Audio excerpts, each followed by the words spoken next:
অমাবস্যার সবচেয়ে ঘন অন্ধকারকেও ছাড়িয়ে যাওয়া এক ভয়াল রাত ছিল সেটি, যে রাত এক অসহায় মায়ের পুরো পৃথিবীকে চিরকালের জন্য অন্ধকারের গভীর গহ্বরে নিক্ষেপ করে দিয়েছিল। মাত্র একটি থাপ্পড়, সেই থাপ্পড়ের তীব্র প্রতিধ্বনি যেন সেই পবিত্র আঙিনাকে এক নিমেষে শূন্যতার সমাধিতে পরিণত করে দিয়েছিল, যে আঙিনাকে ওই বিধবা মা তার শরীরের প্রতিটি ফোঁটা রক্ত এবং অক্লান্ত ঘাম দিয়ে সেচ করে তুলেছিলেন। তিনি কল্পনাও করতে পারেননি যে সন্তানকে সংশোধনের উদ্দেশ্যে সেই রাতে তিনি কঠোরতার মুখোশ পড়েছিলেন, সেই সন্তানই তার জীবন থেকে এমন নিঃশব্দে মিলিয়ে যাবে যেমন সমুদ্রের উন্মত্ত ঢেউ বালুর বুকে খোদাই করা নামকে এক ঝটকায় মুছে ফেলে। না কোনো শব্দ, না কোনো বিদায়ের ছোঁয়া, শুধুমাত্র এক নীরব পালায়ন যা আগামী 10 বছর ধরে সেই মায়ের দুচোখকে দরজার চৌকাঠে পাথরের মূর্তির মতো অচল করে রেখেছিল। নন্দপুর গ্রামের একেবারে শেষ প্রান্তে, যেখানে বস্তির শেষ চিহ্ন মিলিয়ে যায় এবং ঘন জঙ্গলের শুরু হয়, সেখানে দাঁড়িয়েছিল এক জরাজীর্ণ ভাঙাচোরা কুঁড়েঘর। সেই কুঁড়েঘর কোনো সাধারণ আবাস ছিল না, বরং মনে হতো যেন সময়ের নির্মম আঘাত তাকে গ্রাস করার চেষ্টা করেছে, কিন্তু সে কোনো মতে তার শেষ নিঃশ্বাস গুনছে। দেওয়াল থেকে মাটির স্তর খসে পড়ছিল, যেন কোনো পুরনো ক্ষত থেকে খোসা উঠে আসছে। ছাদ জায়গায় জায়গায় ঝুঁকে পড়েছিল এতটাই যে তীব্র বাতাস বইলে মনে হতো এখনই ধসে পড়বে। বর্ষাকালে যখন আকাশ অশ্রুসিক্ত হতো, তখন সেই কুঁড়েঘরের অভ্যন্তরেও চোখের জলের মতো পানি ঝরে পড়ত। সেই নির্জন ও নিস্তব্ধ ঝুপড়িতে বাস করতেন এক বৃদ্ধা, যার নাম লক্ষ্মীদেবী। বয়সের 70টি সিঁড়ি পেরিয়ে লক্ষ্মীদেবীর কোমর সময়ের ভারে নুয়ে পড়েছিল। তার চোখে ছানির ঝাপসা ভাব ছিল, কিন্তু সেই চোখের গভীরে বার্ধক্যের ক্লান্তি নয়, বরং অতীতের এক অসীম ও গভীর যন্ত্রণা ভেসে বেড়াত। তার মুখমণ্ডলে বলিরেখার জাল বিছানো ছিল, কিন্তু প্রতিটি রেখায় লুকিয়েছিল এক একটি গল্প, এক এমন অপেক্ষা যা কখনো শেষ হওয়ার নাম নিত না। পুরো নন্দপুর গ্রাম তাকে লক্ষ্মী কাকি বলে সম্বোধন করত, কিন্তু এখন তাকে ডাকার মতো নিজের কেউ আর বেঁচে ছিল না।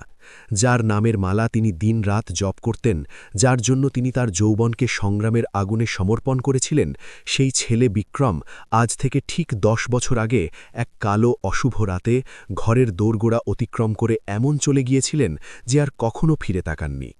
লক্ষ্মীদেবীর জীবন এখন গ্রামের মানুষদের করুণা এবং ধার্মিকতার উপর ভিত্তি করে চলছিল। কখনো কোনো প্রতিবেশী সহানুভূতি দেখিয়ে দুখানা রুটি এনে দিয়ে যেত, আবার কখনো কেউ পুরনো ব্যবহার করা কাপড় তার ঝোলায় ঢুকিয়ে দিত। কখনো কখনো গ্রামের মহিলারা মন্দির থেকে ফেরার পথে সামান্য কিছু শস্য অথবা চাল তার দরজায় রেখে যেত। বস, এভাবেই সেই অভাগিনী মায়ের নিঃশ্বাস চলছিল। প্রত্যেক সকাল সূর্য ওঠার আগে তিনি উঠতেন, স্নান করে তার ঝুপড়ির বাইরে সেই পুরনো খাটে বসে যেতেন। তার হাতে তুলসীর এক পুরনো মালা থাকত, ঠোঁটে ভগবান শ্রীকৃষ্ণের নাম থাকত, আর তার ঝাপসা চোখ সেই কাঁচা পথটার দিকে তাকিয়ে থাকত যা গ্রাম থেকে শহরের দিকে চলে গিয়েছিল। তার মনে আজও 10 বছর পরেও এই মিথ্যা হলেও এক আশা ছিল যে হয়তো আজ তার বিক্রম ফিরে আসবে। কিন্তু বন্ধুরা, নিয়তির খেলা দেখো, তাকে সামান্য খবর ছিল না যে তার ছেলে ফিরবে তো অবশ্যই, কিন্তু সেদিন সে সাধারণ বিক্রম হয়ে নয়, বরং পুরো জেলার ভাগ্যবিধাতা এক জেলাধিকারী হয়ে ফিরবে। কাহিনীর পাতা উল্টে যায় আর আমরা চলে যাই 10 বছর পিছনে, যখন লক্ষ্মীদেবী এক সাধারণ মজুরের স্ত্রী ছিলেন। তার স্বামী রমেশ এক পরিশ্রমী আর সৎ মানুষ ছিলেন। রমেশের নিজের কোনো জমি ছিল না। তিনি গ্রামে গ্রামে ঘুরে অন্যদের খেতে আর কখনো কখনো ইট ভাটায় মজুরি করতেন। দিনভরের কড়া রোদ আর ঘামের পর যা সামান্য টাকা মিলত, সেই দিয়ে খুব কষ্টে ঘরের চুল্লি জ্বলত। দারিদ্র ছিল, অভাব ছিল, কিন্তু সেই ছোট্ট ঘরে স্বস্তির কোনো অভাব ছিল না। রমেশ আর লক্ষ্মী তাদের ছোট্ট ছেলে বিক্রমের মধ্যে তাদের দুনিয়া দেখতেন। কিন্তু বলে না যে সময় খুশিকে বেশিক্ষণ সহ্য করতে পারে না। একদিন হঠাৎ কাল রমেশের দরজায় দস্তক দিল। তাকে এমন এক অসুখে পেয়ে বসল যার চিকিৎসা সেই গরিব মজুরের নাগালের অনেক দূরে ছিল। শহরের বড় হাসপাতাল অনেক দূর ছিল, আর পকেটে ফুটো পয়সাও ছিল না। গ্রামের বৈদ্যদের জড়িবুটি ব্যর্থ হয়ে গেল। লক্ষ্মী তার বিয়ের বাকি রাখা রূপোর পায়েলও বিক্রি করে দিয়েছিলেন, কিন্তু যমরাজ খালি হাতে ফিরে যেতে রাজি ছিল না। কয়েকদিনের যন্ত্রণার পর রমেশ লক্ষ্মীর কোলে প্রাণ ত্যাগ করলেন আর এই দুনিয়াকে বিদায় বলে চলে গেলেন। যেদিন রমেশের অর্থি উঠল সেদিন লক্ষ্মীর সোহাগ তো নষ্ট হলই, সাথে তার মাথা থেকে নিরাপত্তার ছাদও কেড়ে নেওয়া হল। শ্মশানঘাটে চিতার লেলিহান শিখা দেখতে দেখতে লক্ষ্মী তার চোখের জল গিলে নিয়েছিলেন। তিনি সেই পবিত্র অগ্নিকে সাক্ষী মেনে মনে মনে এক ভয়ঙ্কর প্রতিজ্ঞা নিয়েছিলেন যে চাই তার প্রাণ চলে যাক, চাই তাকে যত যন্ত্রণা সহ্য করতে হয়, তিনি তার ছেলে বিক্রমকে ছাড়িয়ে পড়তে দেবেন না। তিনি তাকে বাবার অভাব বুঝতে দেবেন না, আর তাকে এক যোগ্য মানুষ বানিয়ে তবেই দম নেবেন। সেই সময় বিক্রমের বয়স মাত্র 6 বছর ছিল। সে নির্বোধ শিশু, যাকে এটাও বোঝা যাচ্ছিল না যে তার বাবা আর কখনো ফিরে আসবেন না। তার মায়ের আঁচলে লুকিয়ে ভয়ে সব দেখছিল। বাবার মৃত্যুর পর জীবনের সংগ্রাম আরও ভয়ঙ্কর হয়ে উঠল। লক্ষ্মীদেবী, যিনি কখনো ঘরের চৌকাঠের বাইরে পা রাখেননি, এখন অন্যদের ঘরে কাজ করতে বাধ্য হয়ে গেলেন। তিনি গ্রামের জমিদারদের খেতে কড়া রোদে নিড়ানি গুড়ানি করতেন। ইট ভাটায় মাথায় ভারী ইট বয়ে নিয়ে যেতেন। কখনো লোকের ময়লা বাসন মাজতেন, তখন কখনো অন্যদের আঙিনায় ঝাড়ও দিতেন। তার হাত যা কখনো কোমল ছিল, এখন পাথরের মতো শক্ত আর খসখসে হয়ে গিয়েছিল। কিন্তু তিনি কখনো হার মানেননি। অনেক রাত এসেছিল যখন ঘরে মাত্র 2টো রুটি থাকত। তিনি বিক্রমকে পেট ভরে খাওয়াতেন আর নিজে এই বলে পানি খেয়ে ঘুমিয়ে পড়তেন যে বাবা, আজ আমার একাদশীর ব্রত আছে। মায়ের এই মিথ্যা ভগবানও উপর থেকে দেখে কাঁদত। সময়ের চাকা ঘুরতে থাকল আর বিক্রম বড় হতে থাকল। লক্ষ্মীর তপস্যায় তার শরীর তো বাড়ছিল, কিন্তু দারিদ্র্যের সাথে সাথে তার ভিতরে এক অদ্ভুত বিদ্রোহও জন্ম নিচ্ছিল।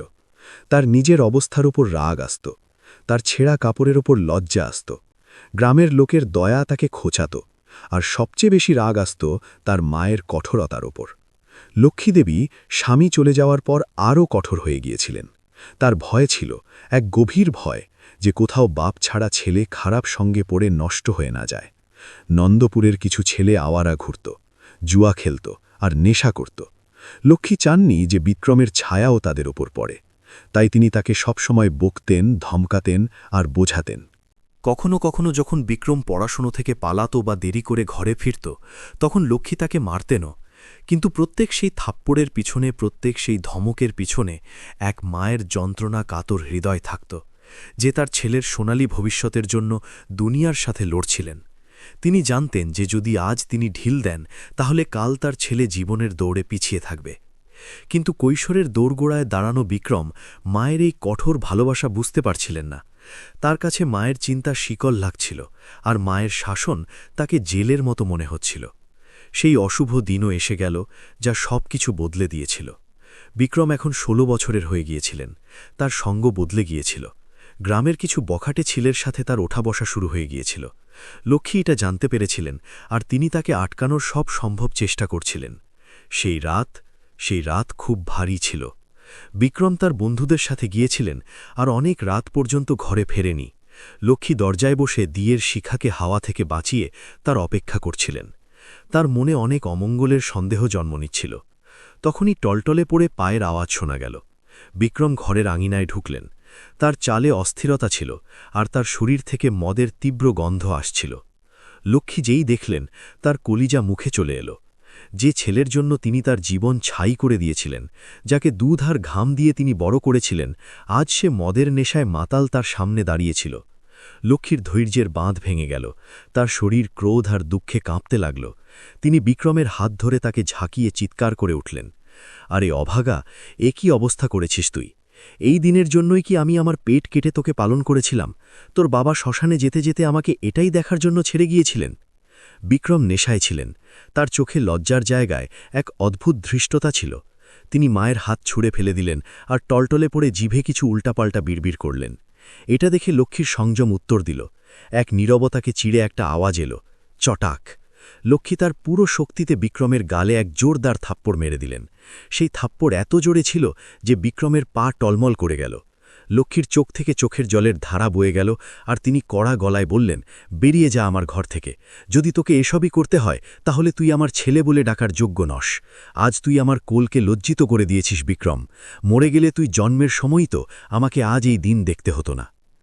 এই শব্দ, এই তিক্ত শব্দ, যা রাগের আগুনে তপ্ত হয়ে বেরিয়েছিল, সেগুলো বিক্রমের হৃদয়ে গভীর ক্ষত করে দিয়েছিল।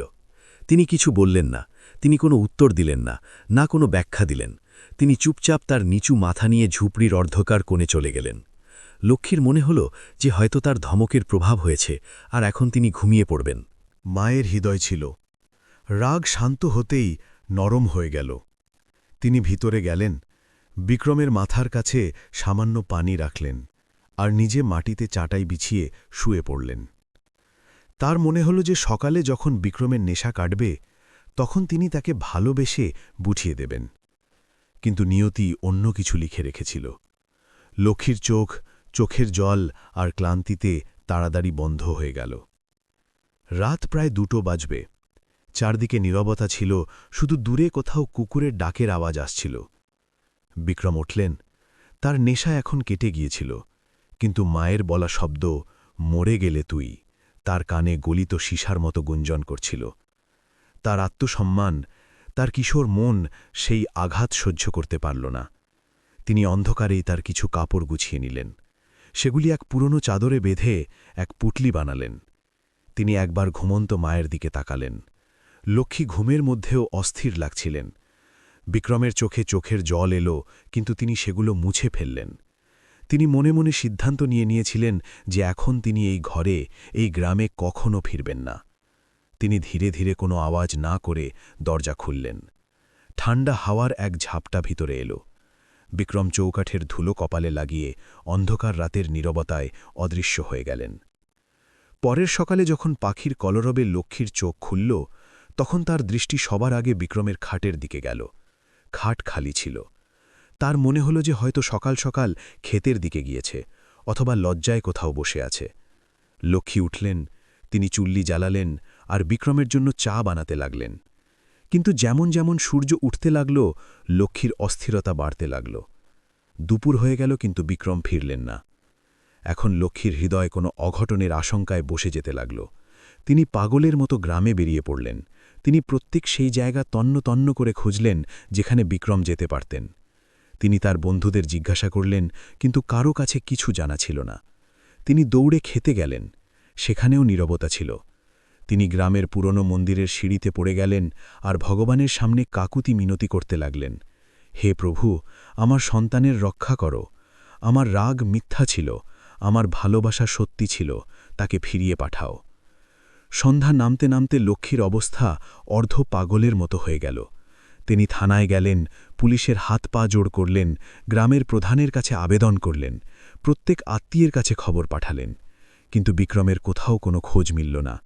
সে পৃথিবী গিলে ফেলল না আকাশ খেয়ে ফেলল, কেউ জানত না। দিন সপ্তাহে বদলাল, সপ্তাহ মাসে, আর মাস বছরে। লক্ষ্মীর আশার শিখা, যা আগে জোরে জ্বলছিল, এখন ধীরে ধীরে মাঝারি হয়ে যাচ্ছিল, কিন্তু নিভে যায়নি। তিনি মেনে নিয়েছিলেন যে এটা তার তপস্যা, তার শাস্তি। ওদিকে বিক্রম ঘর থেকে পালিয়ে অজানা পথে হাঁটতে শুরু করেছিলেন। পকেট খালি ছিল, পেটে ক্ষুধার আগুন ছিল, আর চোখে অনিশ্চিত ভবিষ্যতের ভয়। কিন্তু বিধির বিধান দেখো, এই ঠোকরগুলোই তাকে সেই পথে নিয়ে যাচ্ছিল যেখান থেকে তার পুনর্জন্ম হতে যাচ্ছিল। ঘর থেকে পালানো সেই ছিলে যে এক অপরাধী হয়ে যেতে পারতেন। নিয়তি তাকে এমন এক ছাঁচে ঢালছিল যা পরে পুরো সমাজের জন্য এক উদাহরণ হয়ে যাবে। ক্ষুধা আর তৃষ্ণায় কাতর বিক্রম যখন শহরের ঝলমলে জগতে পৌঁছালেন, তখন তার ধারণাও ছিল না যে তার আসল পরীক্ষা তো এখন শুরু হয়েছে। শহরের ঝলমলানি আর শোরগোলের মাঝে যখন বিক্রম প্রথমবার নামলেন, তখন তার মনে হল যেন তিনি অন্য এক দুনিয়ায় চলে এসছেন। নন্দপুরের শান্ত হাওয়া আর খোলা আকাশের বদলে এখানে ধোঁয়ার মেঘ আর গাড়ির অন্তহীন সারি ছিল। তার পকেটে ফুটো পয়সা ছিল না, আর পেটে ক্ষুধার জ্বালা জ্বলছিল। তিনি প্ল্যাটফর্মের এক কোণে সিটিয়ে বসে গেলেন। হাজারো মুখ তার সামনে দিয়ে যাচ্ছিল, কিন্তু কোনো মুখেই সেই আপনত্ব ছিল না যা গ্রামের ধুলোমাখা গলিতে পাওয়া যেত। সেই প্রথম রাতে যখন ক্ষুধা তার নাড়ি চেপে ধরল, তখন তার লক্ষ্মীদেবীর হাতের বানানো সেই শুকনো রুটি মনে পড়ল, যা তিনি প্রায়ই রাগে ফেলে দিতেন। তার মনে পড়ল যে কিভাবে তার মা তার পেট কেটে তাকে খাওয়াতেন। সেই রাতে রেলওয়ে স্টেশনের ঠান্ডা মেঝেতে শুয়ে বিক্রমের চোখ থেকে অনুতাপের চোখের জল গড়িয়ে পড়ল। তিনি ফিরে যেতে চাইছিলেন, দৌড়ে মায়ের পায়ে পড়ে যেতে চাইছিলেন, কিন্তু তার বালকত্ব আর তার মিথ্যা আত্মসম্মান তার পায়ে শিকল হয়ে গিয়েছিল। তার মনে হল যে যদি তিনি এখনই ফিরে যান তাহলে গ্রামের লোক তাকে তিরস্কার করবে, মা তাকে অকর্মণ্য ভাববে। এই ভেবে তিনি তার মুষ্টি আরও শক্ত করে কসম খেলেন যে এখন তিনি কিছু হয়ে তবেই ফিরবেন, নয়তো কখনো ফিরবেন না। পরের কয়েক বছর বিক্রমের জন্য কোনো তপস্যার চেয়ে কম ছিল না। বেঁচে থাকার জন্য তিনি কি করেননি। কখনো এক ছোট্ট ঢাবায় ময়লা বাসন মেজেছেন, তখন কখনো গ্যারেজে গাড়ির নিচে শুয়ে গ্রিস আর মোবিল অয়েলে তার হাত কালো করেছেন। যে হাতে কলম থাকার কথা ছিল সেই হাতে এখন চায়ের গ্লাস আর ইঁট ছিল। ঢাবার মালিক তাকে গালি দিত, গ্রাহক তাকে ঘৃণার চোখে দেখত, আর তিনি চুপচাপ সব সহ্য করতেন। কিন্তু বন্ধুরা, প্রত্যেক অপমান, প্রত্যেক গালি আর প্রত্যেক ঠোকর তার ভিতরের আগুনকে আরও জ্বালিয়ে দিচ্ছিল। যখনই তিনি রাতে ক্লান্ত হয়ে ফুটপাতে শুতে যেতেন তখন তার মায়ের সেই থাপ্পড় মনে পড়ত। এখন তার বোঝা হয়ে গিয়েছিল যে সেই থাপ্পড়ে ঘৃণা নয়, বরং এক মায়ের ভয় আর তার মমতা লুকিয়েছিল। তার বোঝা হয়ে গিয়েছিল যে মা কেন চাইতেন যে তিনি পড়াশোনা করেন, কারণ অশিক্ষিত আর গরিব হওয়ার মানে কি হয় এটা শহর তাকে প্রতিদিন প্রতি মুহূর্তে শেখাচ্ছিল। ভাগ্য হয়তো তার পরীক্ষা নিচ্ছিল, কিন্তু তাকে ভাঙতে চাইছিল না। একদিন ঢাবায় কাজ করতে করতে তার চোখ রোদ্দিতে ফেলে দেওয়া কিছু পুরনো বইয়ের উপর পড়ল। সেই বইগুলো কোনো স্কুলের ছেলে বিক্রি করে দিয়েছিল। বিক্রম সেগুলো তুলে নিলেন আর পাতা উল্টাতে লাগলেন। অক্ষর দেখে তার মনে চাপা পড়ে থাকা তৃষ্ণা আবার জেগে উঠল। তিনি ঠিক করে নিলেন যে তিনি দিনে কাজ করবেন আর রাতে পড়বেন। আর তারপর শুরু হলো এমন এক সংগ্রাম যা যে কেউকেই অবাক করে দিত। দিনভর তিনি ঘাম ঝরাতেন আর রাতে স্ট্রিট লাইটের মাঝারি আলোয় বসে সেই পুরনো বইগুলো ঘষতেন। ঘুম তার চোখে ভারী হতো, শরীর ভেঙে পড়ত, কিন্তু যেই পলক পড়তে শুরু করত তখনই তার মায়ের মুখ দেখা যেত। সেই বলিরেখাওয়ালা মুখ, সেই আশাভরা চোখ, আর তিনি আবার উঠে বসতেন। তিনি 10ম শ্রেণীর পরীক্ষা প্রাইভেট ফর্ম ভরে পাশ করলেন, তারপর দ্বাদশ, আর তারপর গ্র্যাজুয়েশন। বছরের পর বছর কেটে গেল। বিক্রমের শৈশব কখন যৌবনে বদলে গেল আর যৌবন কখন গাম্ভীর্যে পরিণত হল তিনি নিজেও জানতেন না। তার মুখ থেকে এখন সেই সরলতা চলে গিয়েছিল। তার জায়গায় এমন এক কঠোরতা এসে গিয়েছিল যা পরিস্থিতি তাকে উপহার দিয়েছিল। শহরের ভিড়ে নিজের পরিচয় গড়তে গড়তে বিক্রম নিজেকে পাথর বানিয়ে নিয়েছিলেন। তিনি বন্ধুত্ব, ভালোবাসা, উৎসব সবকিছু ত্যাগ করেছিলেন। তার শুধু একটাই লক্ষ্য ছিল, এত বড় হওয়া যে দারিদ্র্য তার ছায়াকেও ভয় পায়। আর অবশেষে তার পরিশ্রম ফল দিল। তিনি সিভিল সার্ভিসের পরীক্ষা পাশ করলেন। সেই ছেলে যে কখনো একবেলার রুটির জন্য কাতরাতেন, আজ জেলার সবচেয়ে বড় অফিসার হয়ে গিয়েছিলেন। বিক্রম এখন বিক্রম থাকেননি, তিনি এখন ডিএম বিক্রম প্রতাপ সিং হয়ে গিয়েছিলেন। এক কঠোর, শৃঙ্খলাপ্রিয় আর সৎ অফিসার, যার নাম শুনলেই ঘুষখোর কর্মচারী আর ভূমাফিয়াদের ঘাম ছুটে যেত। তার কলমে এত শক্তি ছিল যে তিনি যে কারোর ভাগ্য বদলে দিতে পারতেন। কিন্তু বিড়ম্বনা দেখো, যে কলম দিয়ে তিনি হাজারো মানুষের মঙ্গল করছিলেন, সেই কলম ধরা হাত ভিতর থেকে কত খালি ছিল এটা কেউ জানত না। তার কাছে সরকারি বাংলো ছিল, নোকর চাকর ছিল, গাড়ি ছিল, সম্মান ছিল, কিন্তু সেই স্বস্তি ছিল না যা শৈশবে মায়ের কোলে মাথা রেখে পাওয়া যেত। তিনি এই 10 বছরে একবারও পিছনে ফিরে তাকাননি। না কোনো চিঠি লিখেছেন, না কোনো খবর নিয়েছেন। হয়তো তার ভয় ছিল যে যদি তিনি মায়ের গলা শুনে ফেলেন তাহলে তিনি দুর্বল হয়ে যাবেন, অথবা হয়তো তার মনে হতো যে মা তাকে কখনো ক্ষমা করবেন না। আজও ডিএম সাহেবের সেই রুটিন ছিল, সকাল ঠিক 9টায় অফিসে পৌঁছানো আর ফাইলের স্তূপে হারিয়ে যাওয়া। তাদের অফিসে পিন ড্রপ সাইলেন্স থাকত। কোনো কর্মচারী অনুমতি ছাড়া ভিতরে আসার সাহস করত না। আজ বিক্রম খুব ব্যস্ত ছিলেন। রাজ্য সরকার থেকে কিছু কঠোর নির্দেশ এসেছিল, আর তাকে অনেক পুরনো প্রকল্পের পর্যালোচনা করতে হচ্ছিল। দুপুরের সময় ছিল, সূর্য জানালা দিয়ে ভিতরে উকি দিচ্ছিল, কিন্তু এসি এর ঠান্ডা ঘরের পরিবেশ জমিয়ে রেখেছিল। বিক্রম তার চেয়ারে বসে চশমা পরে একের পর এক ফাইল সামলাচ্ছিলেন। তার মুখ নিরাবেগ ছিল, যেন কোনো মেশিন কাজ করছে। তখনই তার পিএ বিনয় ভয়ে ভয়ে ভিতরে এলো। তার হাতে ফাইলের আরেক গোছা ছিল। তিনি ধীরে ধীরে টেবিলে ফাইল রেখে বললেন, স্যার, এটা সমাজ কল্যাণ বিভাগের কিছু পেন্ডিং ফাইল আছে। এতে বৃদ্ধাবস্থা পেনশন আর প্রধানমন্ত্রী আবাস যোজনার কিছু এমন মামলা আছে যা বছরের পর বছর আটকে আছে। আপনার অনুমোদন দরকার যাতে এগুলো এগিয়ে নেওয়া যায়। বিক্রম মাথা না তুলে বললেন, রেখে দাও, আমি দেখে নেব। বিনয় মাথা নিচু করে চলে গেল। বিক্রম এক গভীর শ্বাস নিলেন, চশমা খুলে তার চোখ ঘষলেন। কাজের বোঝা অনেক বেশি ছিল, কিন্তু তিনি জানতেন যে তার এক স্বাক্ষর কোনো গরিবের ঘরে চুল্লি জ্বালাতে পারে। তিনি পানের এক ঢোক খেলেন আর আবার কাজে লেগে গেলেন। তিনি সবচেয়ে উপরের ফাইলটা তুলে নিলেন। এটা একটা রুটিন কাজ ছিল, তাকে শুধু নাম দেখতে হতো। যোগ্যতা যাচাই করতে হতো আর স্বাক্ষর করতে হতো। তিনি ফাইল খুললেন, পাতা উল্টালেন, চোখের সামনে সরকারি কাগজের সেই নীরস ভাষা ছিল। কিন্তু যেই তার দৃষ্টি ফাইলের তৃতীয় পাতায় গেল, যেখানে উপকারভোগীর নাম আর ঠিকানা লেখা থাকে, সময় যেন সেখানেই থেমে গেল। কাগজে লেখা ছিল নাম লক্ষ্মী দেবী, স্বামী স্বর্গীয় রমেশ সিং, গ্রাম নন্দপুর, পোস্ট বেলগাঁও, বর্তমান অবস্থা নিরাশ্রিত বিপিএল, দারিদ্র্যসীমার নিচে। বিবরণ: প্রার্থী এক ৭০ বছরের বৃদ্ধা বিধবা, একমাত্র পুত্র ১০ বছর আগে ঘর থেকে নিখোঁজ হয়ে গেছে। আয়ের কোনো উপায় নেই, ঝুপড়ি অত্যন্ত জরাজীর্ণ অবস্থায় আছে, তাৎক্ষণিক সাহায্যের প্রয়োজন। বিক্রমের নিঃশ্বাস আটকে গেল, তার হাতে ধরা কলম কাঁপতে লাগল। তিনি তার চোখ জোরে বন্ধ করলেন আর আবার খুললেন, এই ভেবে যে কোথাও তিনি কোনো স্বপ্ন দেখছেন না। কিন্তু শব্দগুলো একই ছিল, লক্ষ্মী দেবী, নন্দপুর, নিখোঁজ পুত্র। তার কানে এক নীরবতা ছড়িয়ে গেল, যেখানে শুধু তার নিজের হৃৎস্পন্দনের আওয়াজ গুঞ্জন করছিল, ধক ধক ধক। ১০ বছর, পুরো ১০ বছর ধরে তিনি যে নামকে তার মনের কোনো অন্ধকার কোণে কবর দিয়ে রেখেছিলেন, আজ সেই নাম এক সরকারি ফাইল হয়ে তার সামনে চিৎকার করছিল। সেই লক্ষ্মী দেবী, সে অন্য কেউ নয়, তার নিজের মা ছিলেন, সেই মা যাকে তিনি রাগে, এক আবেগে ছেড়ে চলে এসেছিলেন। বিক্রমের গলা শুকিয়ে যেতে লাগল, তার মনে হলো যেন কেউ তার গলা চেপে ধরেছে। তার চোখের সামনে থেকে অফিসের দেওয়াল অদৃশ্য হয়ে গেল, আর তাদের জায়গায় নন্দপুরের সেই ভাঙা ঝুপড়ি এসে গেল। তার মনে পড়ল সেই দিন, যেদিন তিনি ঘর থেকে পালিয়েছিলেন। তার মনে হয়েছিল যে মা তার ছাড়া খুশি থাকবেন, অন্তত তাকে রোজ রোজের ঝগড়া সহ্য করতে হবে না।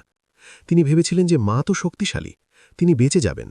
কিন্তু এই ফাইলে লেখা প্রত্যেক শব্দ তার সেই ভুল ধারণাকে ছিন্ন ভিন্ন করছিল।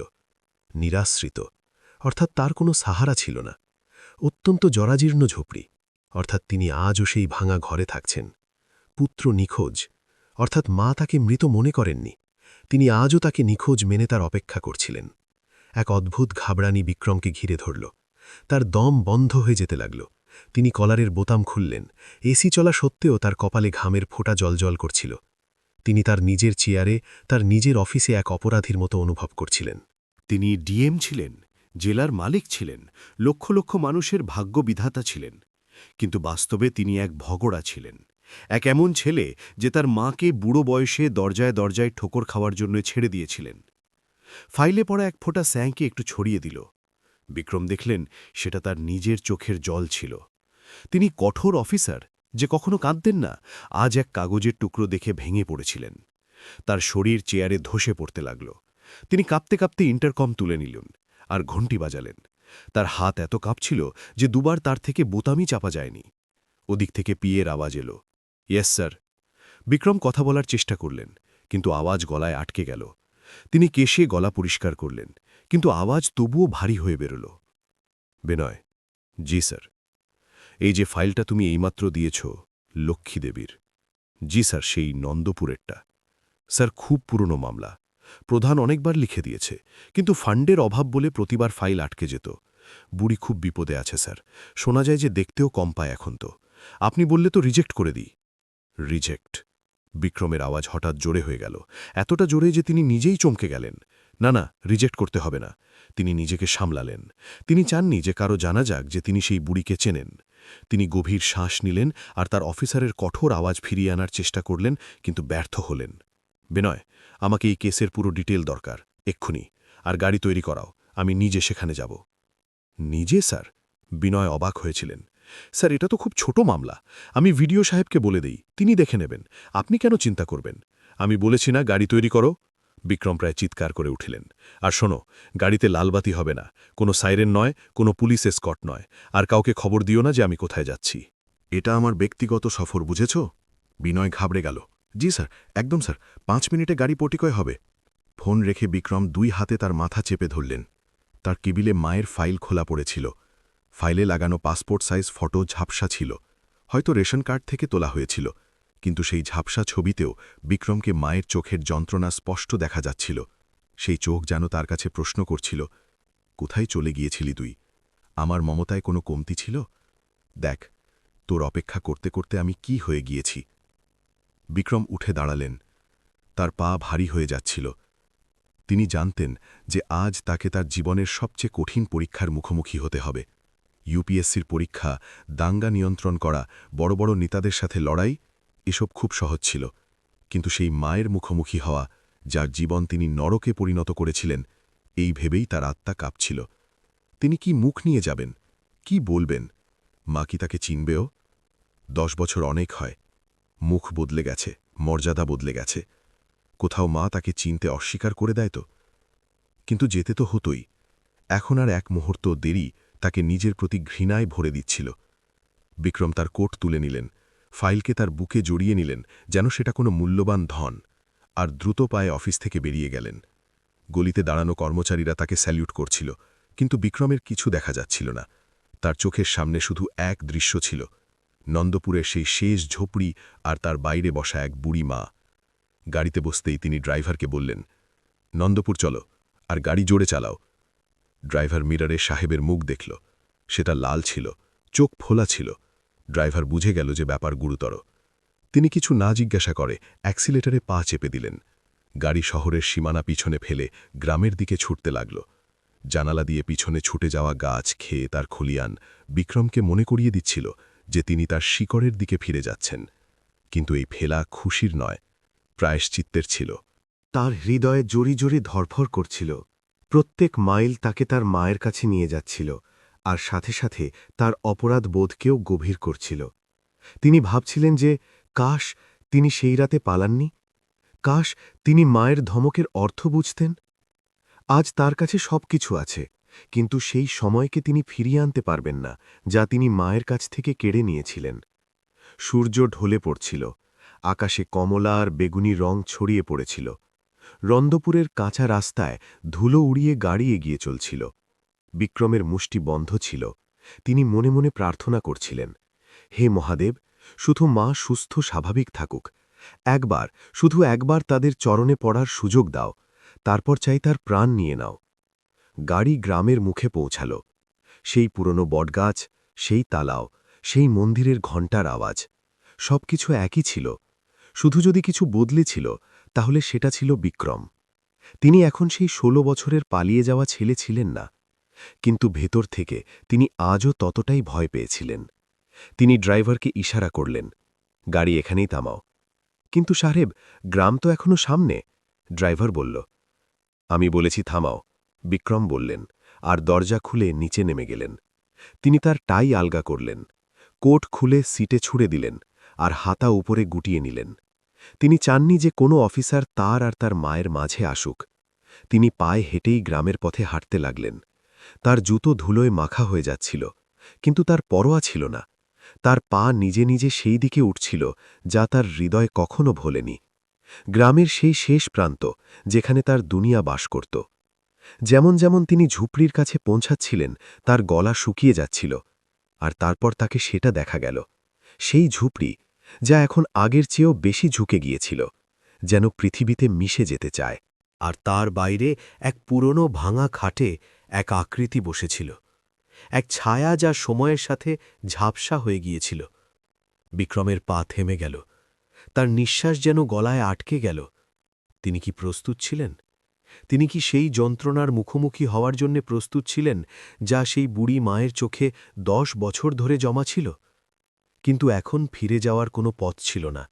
তাকে এগিয়ে যেতেই হতো, তার পাপের হিসেব দিতে, তার মায়ের চোখের জলের ঋণ শোধ করতে। তখনই ঝুপড়ির দিক থেকে এক দুর্বল কাশতে কাশতে আওয়াজ এলো, কে আছে ওখানে? এই আওয়াজ, সেই আওয়াজ যা কখনো লরি গাইত। বিক্রমের চোখ থেকে চোখের জলের বাঁধ ভেঙে গেল। তিনি টলতে টলতে পায়ে এগিয়ে গেলেন। অন্ধকার আর আলোর মাঝে দুলতে থাকা সেই সন্ধ্যায় এক ছেলের তার মায়ের সাথে মিলন হতে যাচ্ছিল। এক এমন মিলন যা এই গল্পকে চিরকালের জন্যে বদলে দেবে ছিল। আর সেই নীরবতাকে ছিঁড়ে মায়ের সেই দুর্বল আওয়াজ, কে আছে ওখানে, বিক্রমের হৃদয়কে ভেদ করে গেল। তার পা ভারী হয়ে গিয়েছিল, যেন পায়ে মন ভর লোহা বাঁধা। তিনি ধীরে ধীরে, খুব ধীরে সেই জরাজীর্ণ ঝুপড়ির দিকে এগোলেন। তার চোখের সামনে সেই দৃশ্য ছিল যা যে কোনো ছেলের আত্মাকে কাঁপিয়ে দেওয়ার জন্যে যথেষ্ট ছিল। সেই মা, যিনি কখনো পুরো ঘরকে তার আওয়াজে গুঞ্জিত রাখতেন, আজ এক কোণে সিটিয়ে পুরনো খাটে বসে টিমটিম করে জ্বলা দিয়ের আলোয় কিছু টোটলাচ্ছিলেন। তার চোখে ঝাপসা ছিল, ছানির সাদা স্তর সেই কালো পুতলিকে ঢেকে দিয়েছিল, যা কখনো বিক্রমের জন্যে দুনিয়া দেখার জানালা হয়ে থাকত। বিক্রম ঝুপড়ির একদম মুখে গিয়ে দাঁড়িয়ে গেলেন। তার ছায়া দিয়ের শিখাকে একটু মাঝারি করে দিয়েছিল। লক্ষ্মীদেবী তার ঘাড়টা একটু আরও উঁচু করে, চোখ সরু করে সেই ঝাপসা আকৃতিকে চিনতে চেষ্টা করলেন। স্যুট বুট পরা, পরিষ্কার কাপড় আর শহুরে হাওয়ায় রঙিন এই অচেনা লোককে তিনি কিভাবে চিনবেন? 10 বছরের সময় মুখগুলোকে নয়, অনুভূতিগুলোকেও ঝাপসা করে দেয়। বাবা, কে তুমি? পথ ভুলে গেছ নাকি? লক্ষ্মীর আওয়াজে ভয় ছিল না, শুধু এক ক্লান্তি ছিল। তার মনে হল হয়তো কোনো পথচারী, অথবা হয়তো কোনো সরকারি কর্মচারী যে আবার কোনো কাগজে আঙুলের ছাপ নিতে এসেছে। বিক্রমের গলা শুকিয়ে গিয়েছিল। তিনি বলতে চাইছিলেন, চিৎকার করতে চাইছিলেন যে, মা, আমি আছি, তোর বিক্রম। কিন্তু শব্দ গলায় আটকে গিয়ে থেকে গেল। তিনি খুব কষ্টে নিজেকে সামলালেন। তার ভয় ছিল যে যদি তিনি হঠাৎ কেঁদে ফেলেন বা সত্যি বলে দেন, তাহলে মায়ের দুর্বল হৃদয় হয়তো এই ধাক্কা সহ্য করতে পারবে না। তিনি তার অনুভূতির জোয়ার আটকে রাখলেন, আর এক কাঁপা ভারী আওয়াজে বললেন, মা, খুব তেষ্টা পেয়েছে, একটু পানি মিলবে? মা শব্দ শুনতেই লক্ষ্মীর হাত যা খাটের পাটিতে রাখা ছিল, এক মুহূর্তের জন্য থেমে গেল। অচেনা লোক তাকে কাকি বলত, বুড়ি আম্মা বলত, নয়তো এই বুড়িয়া বলে থাকত। এভাবে অধিকার আর যন্ত্রণায় ভরা মা সম্বোধন তিনি অনেক দিন পর শুনেছিলেন। কিন্তু তারপর তিনি ভাবলেন যে শহরের লোক তো এমনই হয়, মিষ্টি বলা। তিনি ধীরে ধীরে খাটের সাহায্য নিয়ে ওঠার চেষ্টা করলেন। তার হাঁটু থেকে কড় আওয়াজ এলো, আর মুখে যন্ত্রণার রেখা উঠে এলো। এটা দেখে বিক্রমের মন হল যে দৌড়ে গিয়ে তাকে ধরে নেয়, কিন্তু তিনি এখনও তার পরিচয় লুকিয়ে রেখেছিলেন। লক্ষ্মী ধীরে ধীরে মটকার দিকে এগোলেন। মাটির সেই মটকাও অর্ধেক ভাঙা ছিল, আর তার উপর শ্যাওলা জমেছিল। তিনি এক পুরনো পিতলের লোটা ভরে পানি দিলেন, আর টলটলে পায়ে বিক্রমের দিকে এগিয়ে দিলেন। তার হাত কাঁপছিল, পানি লোটা থেকে ছলকে তার কবজিতে পড়ছিল। বিক্রম এগিয়ে গিয়ে তার হাত থেকে লোটা ধরে নিলেন। যেই তাদের আঙুল একে অপরের সাথে ছুঁয়ে গেল, এক বিদ্যুৎ দৌড়ে গেল। সেই স্পর্শ, সেই খসখসে মমতাময় স্পর্শ লক্ষ্মীকে এক ঝটকা দিল। তিনি তার ঝাপসা চোখ বিক্রমের মুখে গেঁথে দিলেন। কিছু তো ছিল সেই স্পর্শে যা তার স্মৃতির কোনো বন্ধ দরজায় খটখট করছিল। বিক্রম পানি খেতে পারলেন না। তিনি লোটা তার ঠোঁটে লাগালেন, কিন্তু পানির জায়গায় তার চোখ থেকে চোখের জলের ধারা বয়ে গেল আর লোটার পানিতে মিশে গেল। তিনি আর সহ্য করতে পারলেন না। তার হাত থেকে লোটা খসে গেল আর মাটিতে পড়ে গড়িয়ে গেল। পানি মাটিতে মিশে গেল, ঠিক তেমনি যেমন বিক্রমের অহংকার সেই মুহূর্তে মাটিতে মিশে যাচ্ছিল। পরের মুহূর্তে জেলার সবচেয়ে কঠোর ডিএম বিক্রম প্রতাপ সিং সেই কাঁচা মাটিতে হাঁটু গেড়ে পড়ে গেলেন। তিনি লক্ষ্মীর 2 পা জড়িয়ে ধরলেন আর তার মাথা তাদের উপর রেখে দিলেন।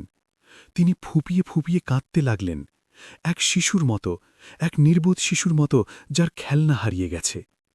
তার ফোঁপানি রাতের নীরবতায় গুঞ্জন করতে লাগল, মা, মা, আমাকে ক্ষমা করে দাও মা, আমার থেকে খুব বড় ভুল হয়ে গেছে, আমি খুব খারাপ মা, খুব খারাপ।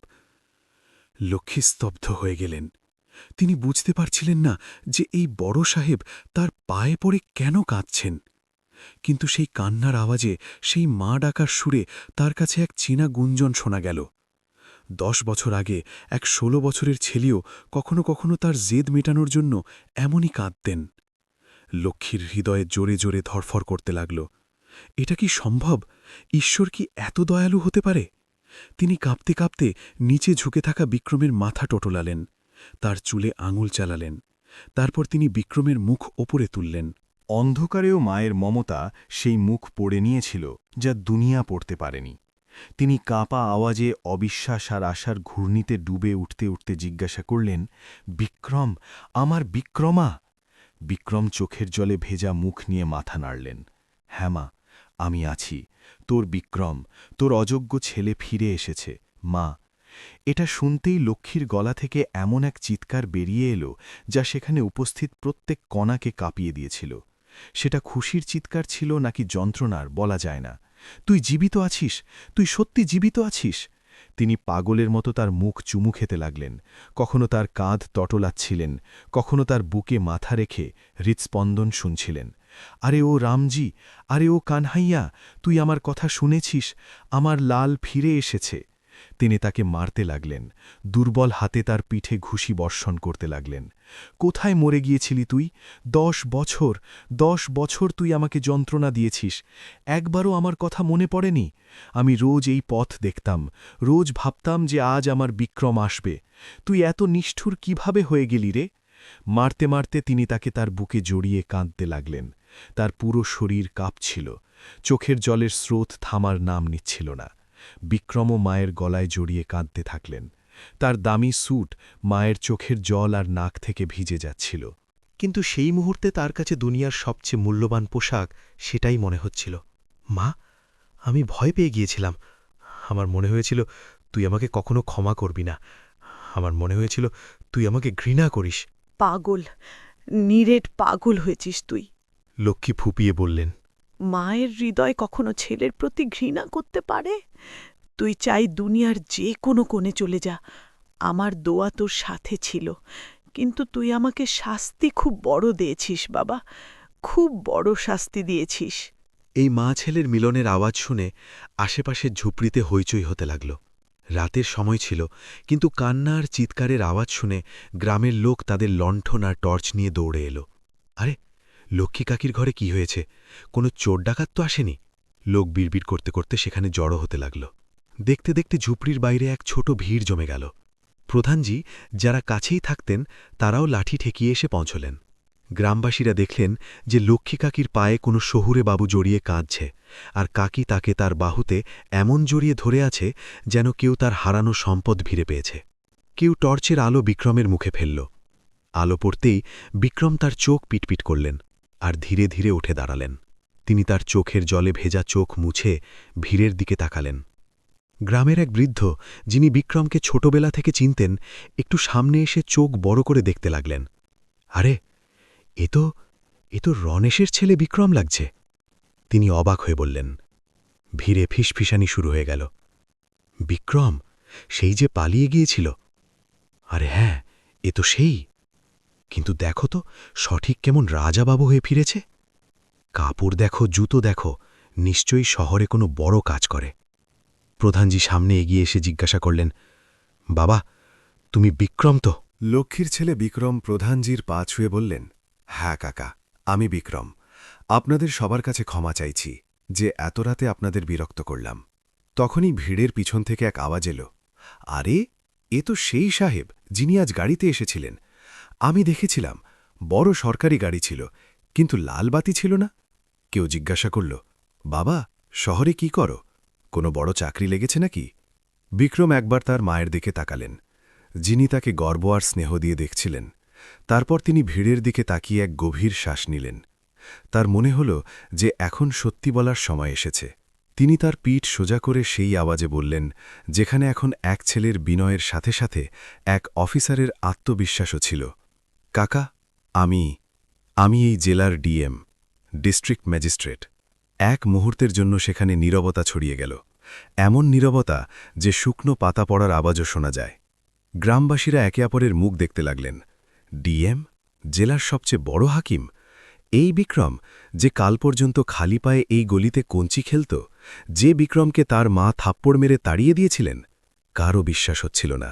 প্রধানজির হাত থেকে লাঠি খসে পড়ে গেল। যে ছেলেকে তারা দয়ার চোখে দেখতেন, আজ সে তাদের পুরো জেলার মালিক হয়ে দাঁড়িয়ে আছে। লক্ষ্মীদেবীর কাছে ডিএমের মানে জানা ছিল না। তিনি সরল চোখে জিজ্ঞাসা করলেন, বাবা, এই ডিএম কি হয়? কোনো বড় দোকান খুলেছ নাকি? বিক্রম হাসলেন। চোখের জলের মাঝে এক ফিকে হাসি। তিনি আবার মায়ের কাছে বসে গেলেন আর তার হাত নিজের হাতে নিয়ে বললেন, না মা, দোকান খুলিনি। বুঝে নাও যে পুরো জেলার দায়িত্ব এখন তোর ছেলের কাঁধে। এখন তোকে কারো সামনে হাত পাততে হবে না। এখন কেউ তোকে কষ্ট দেবে না। প্রধানজি এতক্ষণে ধাক্কা থেকে উঠে এসেছিলেন। তারা তাড়াতাড়ি হাত জোড় করলেন। আরে সাহেব, সরকার, আমাদের ক্ষমা করে দিন। আমরা চিনতে পারিনি। আমাদের কি জানা ছিল যে আমাদের গ্রামের লাল এত বড় মানুষ হয়ে গেছে? আমরা ধন্য হয়ে গেছি সাহেব। ভিড়ের ব্যবহার তাড়াতাড়ি বদলে গেল। যারা এতক্ষণ তামাশা দিচ্ছিল এখন শ্রদ্ধা আর ভয়ে ভরে গিয়েছিল। প্রত্যেকে সামনে এগিয়ে সাহেবের পা ছুতে চাইছিল, কিন্তু বিক্রম হাত তুলে সবাইকে থামালেন। না, আজ আমি কোনো সাহেব নই। আজ আমি শুধু লক্ষ্মীর ছেলে, আর আপনারা সবাই আমার বড়। আমাকে লজ্জিত করবেন না। তিনি চারদিকে চোখ ঘুরালেন। ঝুপড়ির অবস্থা দেখে তার হৃদয় আবার ক্ষতবিক্ষত হতে লাগল। তিনি প্রধানজির দিকে তাকালেন। এবার তার চোখে ছেলের নরমতা নয়, বরং প্রশাসকের কঠোরতা ছিল। প্রধানজি, আমার মা 10 বছর ধরেই ভাঙা ঝুপড়িতে থাকছিলেন। বর্ষায় পানি টপকাত, দেওয়াল পড়ে যাওয়ার মতো। বৃদ্ধাবস্থা পেনশন আর আবাস যোজনার কাগজ কি আপনার কাছে পৌঁছায়নি? বিক্রমের আওয়াজ উঁচু ছিল না, কিন্তু তাতে এত ওজন ছিল যে প্রধানজি ঘামে ভিজে গেলেন। সাহেব, আমরা চেষ্টা করেছিলাম, কিন্তু উপর থেকে ফাইল আটকে গিয়েছিল। বাজেট ছিল না। তারা হোঁচট খেতে লাগলেন। বাজেট ছিল না নাকি নিয়ত ছিল না? বিক্রম তীক্ষ্ণ প্রশ্ন করলেন। খেয়াল, যা হয়েছে তা হয়েছে, কিন্তু এখন শোনো, কাল সকালের মধ্যে আমাকে এই গ্রামের পুরো রিপোর্ট দরকার। কত বৃদ্ধকে পেনশন মিলছে না, কতজনের কাছে পাকা ঘর নেই, আর হ্যাঁ, ইঞ্জিনিয়ারকে ডাকিয়ে নাও। এই ঝুপড়ি থাকবে না। এখন এখানে এমন এক ঘর বানানো হবে যা এই কথার সাক্ষী হবে যে এক মায়ের সংগ্রাম কখনো ব্যর্থ হয় না। ভিড়ে দাঁড়ানো মহিলারা তাদের শাড়ির পল্লু দিয়ে চোখের জল মুছলেন। তারা প্রথমবার কোনো অফিসারকে তার শক্তি নিজের জন্য নয়, বরং আপনজনের জন্য ব্যবহার করতে দেখেছিলেন। এটা শুধু লক্ষ্মীর জয় ছিল না, এটা সেই প্রত্যেক মায়ের জয় ছিল যিনি দারিদ্র্যে তার সন্তানদের পালন করেছেন। বিক্রম আবার তার মায়ের দিকে তাকালেন। মা, এখন তুই আমার সাথে শহর চলবি, সরকারি বাংলায়। সেখানে অনেক ঘর আছে, নৌকর আছে, ডাক্তার আছে। তোকে এখন আর কখনো চুল্লি ফুঁকতে হবে না। লক্ষ্মী গভীরভাবে ছেলের মুখ দেখলেন। তার চোখে সেই পুরনো আত্মসম্মান জেগে উঠল। তিনি ধীরে ধীরে তার হাত ছাড়িয়ে বিক্রমের গালে হাত বুলিয়ে দিলেন। বাবা, তুই রাজা হয়ে গেছিস, এটা জেনে আমার কলিজা ঠান্ডা হয়ে গেছে। কিন্তু শহর আমি কিভাবে যাব? তোর বাবার স্মৃতি এই মাটিতে মিশে আছে, এই তুলসীর চারা যাকে আমি আমার চোখের জলে সিঞ্চিত করেছি, এটাকে ছেড়ে কিভাবে যাব? আর এই গ্রামবাসী যারা আমার খারাপ সময় আমাকে রুটি দিয়েছে, সাহায্য দিয়েছে, আজ যখন আমার ভালো সময় এসেছে তখন আমি তাদের পিঠ দেখিয়ে চলে যাব? এটা ধর্ম নয় বাবা। বিক্রম হতবাক হয়ে গেলেন। তিনি ভেবেছিলেন যে মা তাড়াতাড়ি রাজি হয়ে যাবেন, কিন্তু লক্ষ্মী তাকে আরেকটা পাঠ পড়িয়ে দিয়েছিলেন যে শিকড় যত শুকনো হোক গাছকে ধরে রাখে। তিনি মায়ের সেই সিদ্ধান্তের সম্মান করলেন। ঠিক আছে মা, বিক্রম বললেন, তুই এখানেই থাকবি, কিন্তু এই ঝুপড়িতে নয়। কালই এখানে নির্মাণ শুরু হবে, আর আমি প্রতিজ্ঞা করছি এখন আমি প্রতি সপ্তাহে আসব। এখন তোকে আমার অপেক্ষা করতে হবে না। রাত অনেক হয়ে গিয়েছিল। ভিড় ধীরে ধীরে সরে যেতে লাগল। সবাই এই অলৌকিকের আলোচনা করতে করতে নিজের ঘরে ফিরে গেল, যে কিভাবে এক অভালিনী মায়ের ছেলে জেলার রাজা হয়ে ফিরে এসেছে। বিক্রম আর লক্ষ্মী একা হয়ে গেলেন। ঝুপড়ির ভিতর বিক্রম তার কোট খুলে খুঁটিতে টাঙিয়ে দিলেন। তিনি হাতা গুটিয়ে নিজে চুল্লি জ্বালাতে লাগলেন। আরে থাক বাবা, তোর কাপড় নষ্ট হয়ে যাবে। লক্ষ্মী আটকালেন। না মা, আজ অনেক বছর পর তোর হাতে রান্না খাওয়ার মন হয়েছে, কিন্তু আজ সাহায্য আমি করব, বিক্রম বললেন, আর ফুঁ দিয়ে চুল্লিতে হাওয়া ভরতে লাগলেন। ধোঁয়া তার চোখে লাগল, কিন্তু তাকে সেই ধোঁয়া এসির হাওয়া থেকে অনেক বেশি স্বস্তি দেওয়ার মতো লাগল। সেই রাতে সেই ভাঙা ঝুপড়িতে এক অদ্ভুত উৎসব ছিল। খাবারে সেই শুকনো রুটি আর লবণ পেঁয়াজ ছিল যা 10 বছর আগে বিক্রমকে কাঁটার মতো খোঁচাত। কিন্তু আজ যখন তিনি মায়ের হাত থেকে সেই গ্রাস খেলেন, তখন তার মনে হল যেন তিনি 56 ভোগ খাচ্ছেন। প্রত্যেক গ্রাসের সাথে তার আত্মা তৃপ্ত হয়ে যাচ্ছিল। লক্ষ্মী তাকে খেতে দেখছিলেন। তার চোখ থেকে এখনও চোখের জল ঝরছিল, কিন্তু সেগুলো খুশির চোখের জল ছিল। তিনি বারবার তার কপাল চুমু খাচ্ছিলেন, কখনো তার কবজিতে বাঁধা দামি ঘড়ি ছুঁয়ে দেখছিলেন। তুই সত্যি খুব বড় মানুষ হয়ে গেছিস না লাল্লা? তিনি নির্দোষভাবে জিজ্ঞাসা করলেন। না মা, বিক্রম তার কোলে মাথা রেখে বললেন, বড় মানুষ তো দুনিয়ার জন্য আছি, তোর জন্য তো আমি আজও সেই তোর ছোট বিক্রম। আর সত্যি বলছি মা, এই ডিএমের চেয়ার, এই বাংলো, এসব তোর এই কোলের সামনে মাটি। আমাকে ক্ষমা করে দে মা, আমি আসতে অনেক দেরি করে ফেলেছি। লক্ষ্মী তার চুলে আঙুল চালাতে চালাতে বললেন, দেরি এলেও ঠিক এসেছিস বাবা। ভগবান আমার পরীক্ষা নিয়েছেন, আর তুই আমার তপস্যা সফল করে দিয়েছিস। এখন আমার মৃত্যুরও ভয় নেই, আমার ছেলে আমার কাছে আছে। রাতের নীরবতায় যখন পুরো গ্রাম ঘুমাচ্ছিল, এক মা আর ছেলে 10 বছরের দূরত্বকে শব্দ আর চোখের জলে পূরণ করছিলেন। বিক্রম সেই রাতে অনুভব করেছিলেন যে আসল শান্তি ফাইল সামলানোই নয়, বরং মায়ের চরণে। তিনি মনে মনে ঠিক করে নিয়েছিলেন যে কাল সকালে সূর্য ওঠার সাথে সাথে তিনি শুধু তার মায়েরই নয়, বরং এই পুরো গ্রামের ভাগ্য বদলে দেবেন। কারণ এখন তিনি শুধু এক ছেলে ছিলেন না, তিনি এমন এক ছেলে ছিলেন যার হাতে পরিবর্তনের শক্তি ছিল। আর এই শক্তির আসল পরীক্ষা কাল সকালে শুরু হতে যাচ্ছিল। পরের সকালে যখন নন্দপুরের আকাশে সূর্যের প্রথম কিরণ উঠল, তখন সেটা শুধু এক নতুন সকাল ছিল না, বরং সেই গ্রামের ইতিহাসে এক নতুন যুগের শুরু ছিল। রাতভর লক্ষ্মীদেবী তার ভাঙা খাটে শুয়ে ছেলের মুখ নিরীক্ষণ করছিলেন। তার ভয় ছিল যে কোথাও চোখের পলক পড়তেই এই স্বপ্ন ভেঙে না যায়, কোথাও সকাল হতেই বিক্রম আবার অদৃশ্য না হয়ে যায়। কিন্তু বিক্রম পুরো রাত মায়ের চরণের কাছে মাটিতে চাটাই বিছিয়ে ঘুমিয়েছিলেন। তার ঘুমে এক স্বস্তি ছিল, এক এমন বিশ্রাম যা তাকে গত 10 বছরে রেশমি গদি আর এসির ঘরেও মিলেনি। সকাল হতেই গ্রামে খবর আগুনের মতো ছড়িয়ে গিয়েছিল যে লক্ষ্মী কাকের ছেলে, যে এখন জেলার ডিএম সাহেব, আজ গ্রামেই থেকে সবার বিচার করবেন।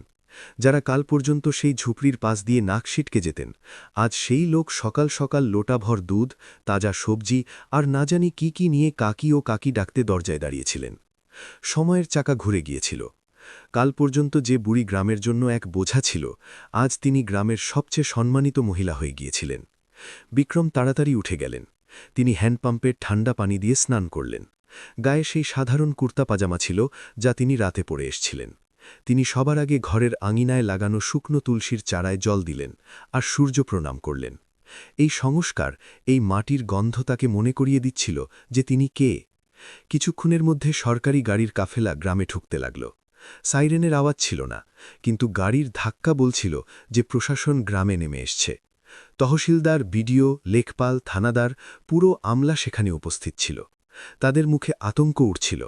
তাদের খবর মিলে গিয়েছিল যে ডিএম সাহেব কাল রাত থেকে গ্রামে আছেন আর খুব রাগে আছেন।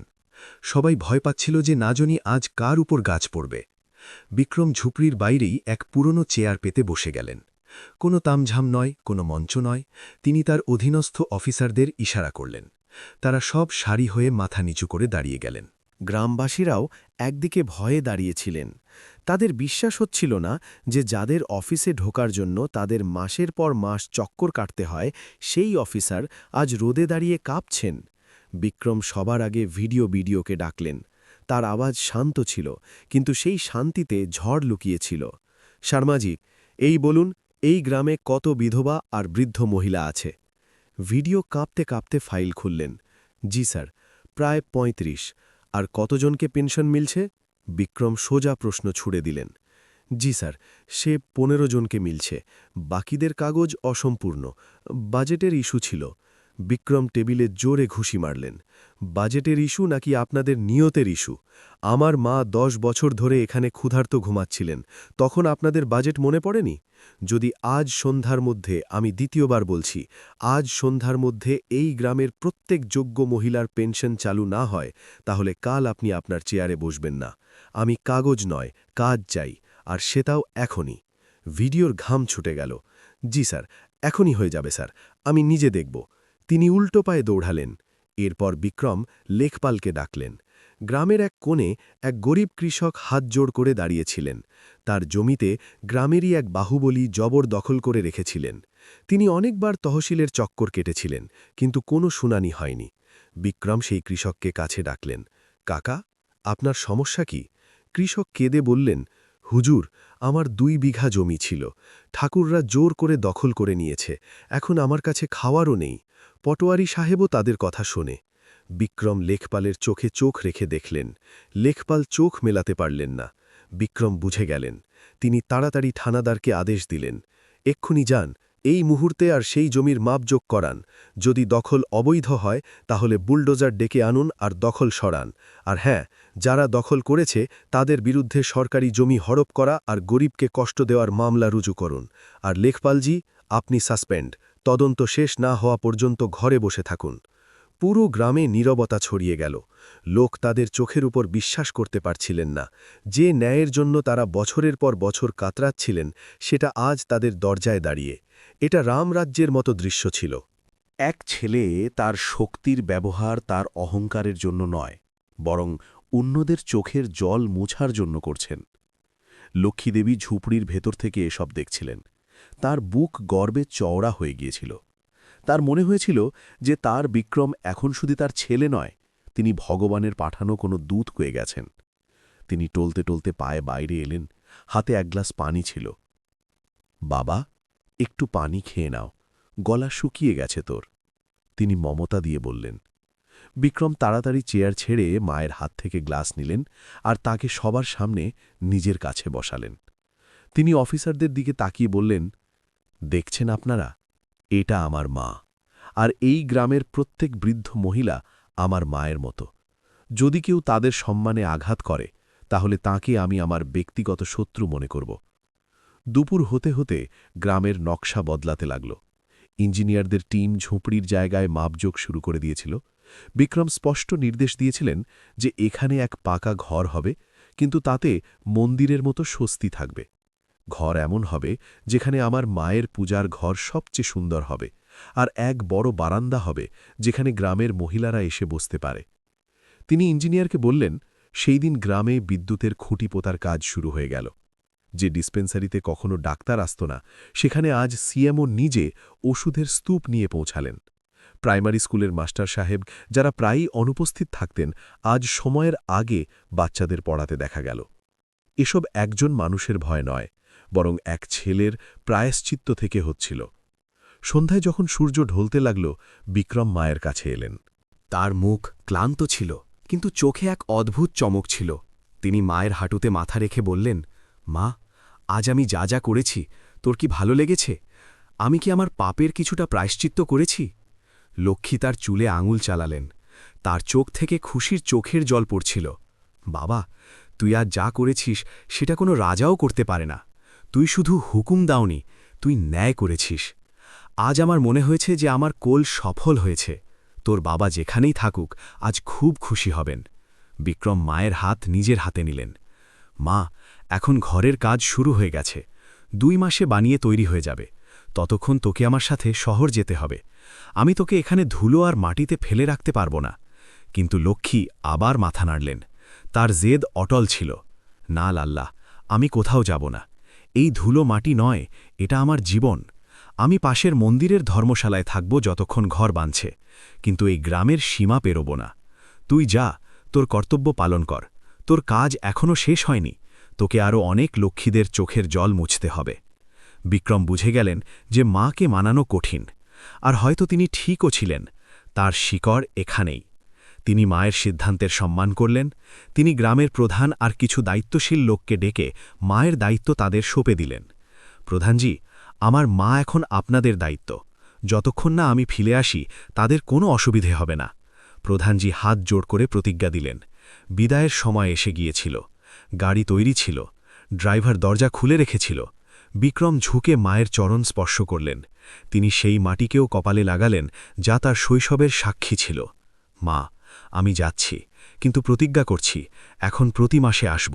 আর যদি কখনো তোর আমার দরকার হয়, শুধু এক খবর পাঠিয়ে দিবি, আমি দৌড়ে চলে আসব। বিক্রম রুদ্ধ গলায় বললেন। লক্ষ্মী তাকে জড়িয়ে ধরে তার কপাল চুমু খেলেন। যা বাবা, ভগবান তোকে লম্বা আয়ু দিক। আর মনে রাখিস, তুই যত বড় অফিসারই হয়ে যা, তোর সবচেয়ে বড় ধর্ম মানবতা। কখনো কোনো গরিবকে কষ্ট দিবি না, আর কখনো কোনো মায়ের অভিশাপ নিবি না। বিক্রম গাড়িতে বসলেন। চাকা ঘুরল, আর ধুলোর এক ঝড় উঠল। লক্ষ্মী সেখানেই দাঁড়িয়ে রইলেন, হাত নাড়াতে নাড়াতে, যতক্ষণ না গাড়ির লাল বাতি, যা এখন ছিল না কিন্তু তার মর্যাদা ছিল, অদৃশ্য হয়ে গেল। তার চোখে চোখের জল ছিল, কিন্তু এটা বিচ্ছেদের দুঃখ নয়, বরং এক সন্তোষ ছিল। তার ছেলে ফিরে এসেছিল, আর এক ভালো মানুষ হয়ে চলে গিয়েছিল। সময় কেটে যেতে লাগল। 2 মাস পর সেই জায়গায় এক ছোট কিন্তু সুন্দর পাকা ঘর দাঁড়িয়ে গিয়েছিল। তার আঙিনায় তুলসীর চারা দুলছিল, আর বারান্দায় লক্ষ্মীদেবী বসে রামায়ণের পাঠ করতেন। বিক্রম তার প্রতিজ্ঞা পালন করতে থাকলেন। তিনি প্রতি মাসে আসতেন। কখনো মায়ের জন্য শাল নিয়ে আসতেন, কখনো কোনো ধর্মীয় বই। গ্রাম এখন বদলে গিয়েছিল। রাস্তা পাকা হয়ে গিয়েছিল। স্কুলে পড়াশোনা হতে লাগল, আর সবচেয়ে বড় কথা, এখন কোনো গরিবকে ন্যায়ের জন্য ঘুরতে হতো না। তারপর একদিন খবর এলো যে বিক্রমের বদলি হয়ে গেছে। তাকে রাজধানী ডেকে নেওয়া হয়েছে, কোনো আরও বড় দায়িত্বের জন্যে। যাওয়ার আগে তিনি শেষবার গ্রামে এলেন। তিনি মায়ের কাছে বসে বললেন, মা, এখন হয়তো তাড়াতাড়ি আসতে পারব না, কাজ বেড়ে গেছে। লক্ষ্মী হেসে বললেন, কোনো কথা নয় বাবা, তুই যেখানেই থাক ধর্মের পথে চলিস। আমার আশীর্বাদ সবসময় তোর সাথে। তুই এই গ্রামকে যা দিয়েছিস সেটা পুরুষানুক্রমে মনে রাখবে। আর বন্ধুরা, গল্পের এই শেষ মোড়ে আমাদের এটা বুঝতে হবে যে বিক্রমের আসল কৃতিত্ব তার ডিএম হওয়া ছিল না। ইউপিএসসির পরীক্ষা পাশ করা কঠিন হতে পারে, কিন্তু নিজের ভুল স্বীকার করে, অহংকার ত্যাগ করে নিজের শিকড়ের দিকে ফিরে আসা তার চেয়ে অনেক বেশি কঠিন হয়। সেই ঝুপড়ি যা এখন এক পাকা ঘরে বদলে গেছে, আজও সেই গ্রামে দাঁড়িয়ে আছে। সেখান দিয়ে যাওয়া প্রত্যেক মানুষ সেই ঘরকে প্রণাম করে। সেই ঘর শুধু ইট পাথরের কাঠামো নয়, বরং এক স্মারক, অনুতাপের, প্রেমের, আর এক ছেলের তার মায়ের প্রতি সমর্পণের। আজও যখন সন্ধে হয় তখন সেই ঘরের মন্দিরে দিয়া জ্বলে। লক্ষ্মীদেবী এখন খুব বুড়ি হয়ে গেছেন, কিন্তু তাদের চোখে এক চমক আছে। তিনি প্রায়ই গ্রামের বাচ্চাদের কাছে বসিয়ে গল্প শোনান, কিন্তু তিনি রাজা রানীর গল্প শোনান না। তিনি শোনান এমন এক ছেলের গল্প যে পথ হারিয়ে গিয়েছিল, কিন্তু যখন ফিরে এলো তখন তিনি শুধু তার মায়ের দুনিয়াই নয়, বরং পুরো সমাজের ছবি বদলে গিয়েছেন। তিনি বাচ্চাদের বলেন, বাবা, জীবনে যত উঁচু উড়ে যা না কেন, কিন্তু তোর দড়ি সবসময় তোর মাটির সাথে জুড়ে রাখিস। কারণ পতঙ্গ যত উঁচুই হোক না কেন, যদি দড়ি ছিঁড়ে যায় তাহলে সে আবর্জনার স্তূপে পড়ে। বন্ধুরা, এই গল্প আমাদের আয়না দেখায়। আমাদের মধ্যে কতজন আছে যারা সফলতার দৌড়ে তাদের মা বাবাকে পিছনে ফেলে দেয়? আমরা ভাবি যে টাকা পাঠিয়ে বা ফোনে কথা বলে আমরা আমাদের কর্তব্য পালন করে দিয়েছি। কিন্তু মা বাবার আমাদের টাকা দরকার নয়, আমাদের সময় দরকার, আমাদের সঙ্গ দরকার। বিক্রম 10 বছর নষ্ট করেছেন, কিন্তু তিনি তার ভুল সংশোধন করে নিয়েছেন। হয়তো আমাদের কাছে 10 বছরের সময়ও নেই, কে জানে, কাল হয়তো নেই। তাই যদি তোমার মনে কোনো বোঝা থাকে, যদি তুমিও কোনো আপনজনকে দুঃখ দিয়ে থাকো, তাহলে অপেক্ষা করো না, আজই যাও, তাদের পায়ে পড়ে যাও, ক্ষমা চেয়ে নাও। বিশ্বাস করো, ডিএমের চেয়ারে বসে যে স্বস্তি মেলে না, সেটা মায়ের চরণে বসে মেলে। বিক্রমের গল্প এখানে শেষ হয় না, বরং এটা প্রত্যেক সেই ঘরে শুরু হয় যেখানে কোনো ছেলে তার স্বপ্নের জন্য ঘর ছেড়ে যাচ্ছে, অথবা কোনো মা দরজায় চোখ মেলে বসে আছে। মনে রাখিস, পদমর্যাদা আর টাকা এসব অতিথি, আজ আছে, কাল নেই, কিন্তু পরিবার আর সংস্কার এটা সেই সম্পত্তি যা শেষ পর্যন্ত সাথে থাকে। আসল ডিএম সে নয় যে ফাইলে স্বাক্ষর করে, আসল অফিসার সে যে তার সম্পর্কের সাথে ন্যায় করে। সেই রাতে বিক্রম শুধু এক ঝুপড়ি সংশোধন করেননি, তিনি তার আত্মাকে পরিষ্কার করেছিলেন। আর হয়তো মোক্ষের আসল পথ কোনো তীর্থে নয়, বরং সেই ভাঙা ঝুপড়ির দোরগোড়ায় ছিল, যেখানে এক মা তার ছেলেকে ক্ষমা করে দিয়েছিলেন।